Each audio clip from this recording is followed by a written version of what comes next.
Now, there's been a preaching out there that says the Old Testament is not that important. When it says, just as the scripture said, it's not talking about Matthew, Mark, Luke, and John. It's talking about the Old Testament. The Old Testament reveals Jesus Christ without even the testimony of Matthew, Mark, Luke, and John. The Old Testament reveals everything that is found in the New Testament. The Old Testament does. It is all written there. When they are writing in the book of Timothy, it says all scriptures are God-breathed. When he says scriptures, he's not talking New Testament writers. He's talking about the prophets and the law of Moses. That's what he's talking about. He's saying, man, that Old Testament, those scriptures, they're good for edification. They're good for correction.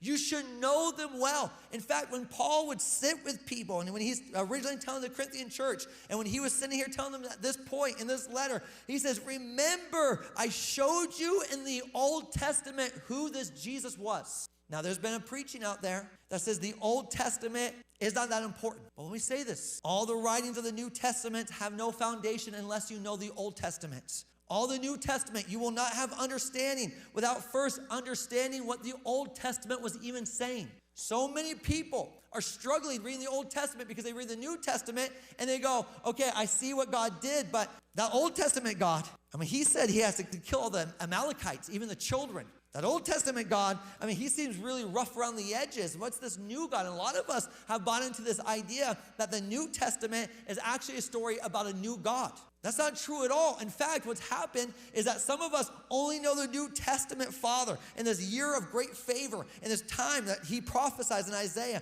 where he's going to have much grace on the earth. And we've ignored that he's a God of great wrath and a God who should be feared.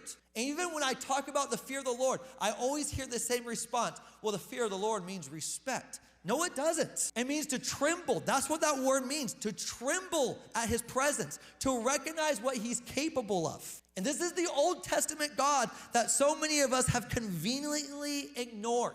And this is what happens when you ignore the Old Testament God. The God who's the same yesterday, today, and forevermore. The same God that we serve today. This is what happens when you ignore him.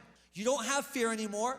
And you take his grace and you abuse it. That's what happens when you don't know who he is. That's what happens when you don't know your scriptures. When you don't believe him to be the God who spoke to Abraham, who said, if there was just 10 righteous people in Sodom and Gomorrah, I would spare it. But because they're so wicked, I'm going to personally destroy them.